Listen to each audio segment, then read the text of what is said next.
చేరుతున్నాయి. వాళ్ళందరికీ కూడా పార్టీలో స్వాగతిస్తూ ఖచ్చితంగా ఎల్లప్పుడూ మీ తోడుగా ఉంటూ జగనన్న పథకాలు అదేవిధంగా జగనన్న అభివృద్ధి చూసి ఈరోజు పార్టీలో వాళ్ళందరినీ కూడా పేరు పేరున పార్టీలో స్వాగతిస్తున్నాము.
జగనన్న అభివృద్ధి, జగనన్న ఇస్తున్న సంక్షేమ పథకాలు, ఎస్సీ ఎస్టీ బీసీ మైనారిటీస్కు జగనన్న ఎస్సీ ఎస్టీ బీసీ మైనారిటీకు ఇస్తున్న ప్రియారిటీ చూసి ఆకర్షితులై ఈ నడుపల్లి పంచాయతీలో దాదాపు 30 పైగా ఎక్కువ కుటుంబాలు ఏదైతే చేరినారో వాళ్ళందరూ కూడా పార్టీలో స్వాధీనంగా ఆహ్వానిస్తూ రాబోయే రోజుల్లో ఖచ్చితంగా మిమ్మల్ని అందరినీ కూడా వైఎస్ఆర్సీపీ పార్టీ, వైఎస్ఆర్సీపీ కుటుంబం, అలాగే నేను కూడా మీకు అండదండగా ఉంటూ మిమ్మల్ని నిజంగా అభివృద్ధి వైపు నడిచే బాధ్యత, అడుగేపించే బాధ్యత ఈరోజు వైఎస్ఆర్సీపీ పార్టీ తీసుకుంటూ పొద్దు నుంచి కూడా మనం చూస్తున్నాము.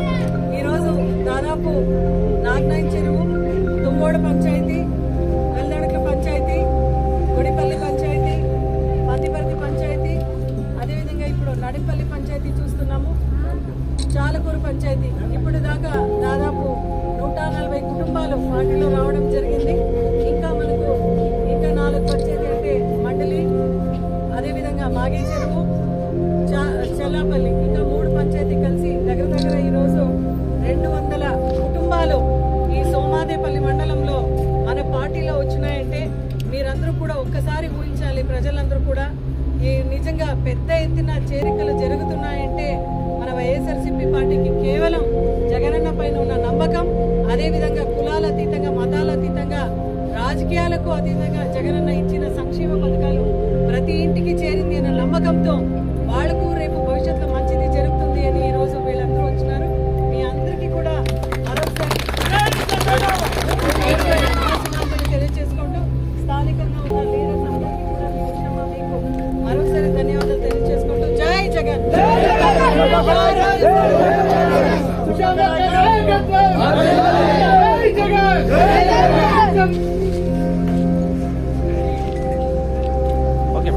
ఎంత మద్దతు ఉంది అని చూపించే బాధ్యత మీ పైన ఉంది కాబట్టి దయచేసి సహకరించండి అని చెప్తూ మీ అందరూ కూడా మరొకసారి ధన్యవాదాలు. చిన్న రిక్వెస్ట్ చెప్తా అక్కడ చెప్తా. నమ్మకం రావాలి జగన్, రావాలి జగన్, జై జగన్.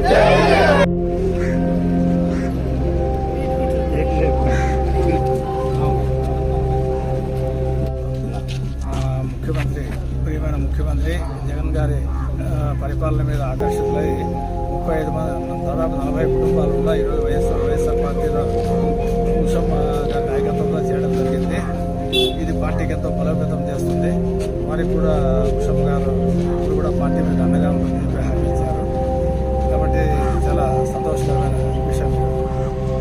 మన పార్టీలో వీళ్ళు మొత్తం అంతా తెలుగుదేశం పార్టీ నుంచి వైఎస్ఆర్లో చేరారు. ముఖ్య కారణం పార్టీ ముఖ్య కారణం అంటే ఇప్పుడు ఈ జగన్ గారు ప్రవేశపెట్టిన పథకాలకు ఆకర్షితులై పరిపాలన బాగుంది. ఈ జగన్ గారు తప్పకుండా మళ్ళీ ముఖ్యమంత్రి అవుతారు, మాకు జగన్ గారు వస్తేనే మంచిది అనే భావంతో వాళ్ళ మార్పు వచ్చి ఈరోజు చేరడం జరిగింది. ఇక్కడ చూస్తాం మాదినేపల్లి పంచాయతీ గౌరవనీయులు జగన్మోహన్ రెడ్డి సంక్షేమ పథకాలు ప్రవేశపెట్టడం వల్ల మా పంచాయతీ నుండి 37 కుటుంబాలు టీడీపీ నుంచి వైసీపీకి వచ్చిన ఈ విషయం ఒక ఆధారంలో టీడీపీ పార్టీ నుండి వైఎస్ఆర్ కాంగ్రెస్ పార్టీలో జాయిన్ అయ్యారు. జగనన్న ప్రవేశపెట్టిన సంక్షేమ పథకాలు, స్కూలు, నాడు నేడు కార్యక్రమాలు, రైతు భరోసా అన్ని పథకాలన్నీ మా విజయానికి వైఎస్ఆర్ కాంగ్రెస్ పార్టీ గుర్తుకి ఓటేసి అందరూ ప్రజలు కల్పిస్తారనేసి విషమ్మక్క నాయకత్వంలో మేమందరూ పనిచేసి కలిసి నా పేరు శ్రీనివాసరావు, అది నడింపల్లి సోమందేపల్లి మండలంలో. ఇక్కడ జగనన్న చేసిన అభివృద్ధిని చూసి ఎన్నో 35 కుటుంబాలు ఈరోజు మన నరసింహన్న మా లోకల్ లీడర్ అన్న ఎంతో ఖుషితో వాళ్ళందరినీ టీడీపీ నుండి వైఎస్ఆర్లో చేస్తాను. ఉషమ్మ అక్క వచ్చి అభివృద్ధి చేస్తామని వరకు వాళ్ళు వైఎస్ఆర్ పార్టీలు చేరారు. జై జగన్. నా పేరు నాగరాజు, నేను నడంపల్లి ఎంపీటీసీ అభ్యర్థిగా పనిచేస్తున్నాను. ఈరోజు కార్యక్రమంలో టీడీపీ నుండి దాదాపు 40 కుటుంబాలు మా వైసీపీ పార్టీలోకి జాయిన్ అయ్యారు కనుక వాళ్ళ 40 కుటుంబాల తరఫున కూడా కృతజ్ఞతలు తెలియజేస్తూ, ఎందుకనగా వచ్చిన 40 కుటుంబాలు అనగా అంటే మన జగనన్న మన సీఎం గారు పథకాలు చాలా బాగుండాయని ఆశిస్తూ ప్రతి ఒక్కరు కూడా ఈ పార్టీలోకి పోతే కొంత లబ్ధి జరుగుతుందని అందరూ ఆశిస్తూ వాళ్ళ పార్టీలోకి రావడం జరిగింది. కనుక మన పెద్దలు ఉషాశ్రీ మేడం గారి తరఫున మాకు ఇక్కడ పంచాయతీ లీడర్ అయినటువంటి నరసింహలన్న గారి సాయంతో ఈ 40 కుటుంబాలు మా కార్యకర్తల తరఫున కూడా జాయిన్ అవుతున్నారు. కనుక వాళ్ళందరికీ కృతజ్ఞతలు తెలియజేస్తున్నాను. నరసింహన్న ఆధ్వర్యంలో మరియు మన మినిస్టర్ ఉషమ్మ గారి తరపున మేమంతా కార్యకర్తలుగా పనిచేస్తున్నాం నడింపల్లి గ్రామంలో. కారణం ఏమంటే మన జగనన్న గారి పెట్టిన ప్రవేశ పథకాలు అమ్మఒడి కావచ్చు, రైతు భరోసా కావచ్చు, వైఎస్ఆర్ ఆసరా కావచ్చు అన్న మాట చెప్పినాడంటే మడమ తిప్పడు. ప్రజలకు ప్రతి ఒక్కటి ఇంటి దగ్గరగా వాళ్ళ అకౌంట్లో డబ్బులు జమ ఇచ్చే విధంగా పరిపాలన సాగిస్తున్నాడు. అందుకు గనక మా కార్యకర్తలు కూడా వాళ్ళ ఇంటి పని వదులుకొని కూడా పార్టీ కోసం మహానిషులు కష్టపడి జగనన్న గారిని ఇంకొకరు ముఖ్యమంత్రి చేయవలసిందిగా ప్రతి ఒక్కరికి శిరస్సు వహించి మనవి చేసుకుంటున్నాను.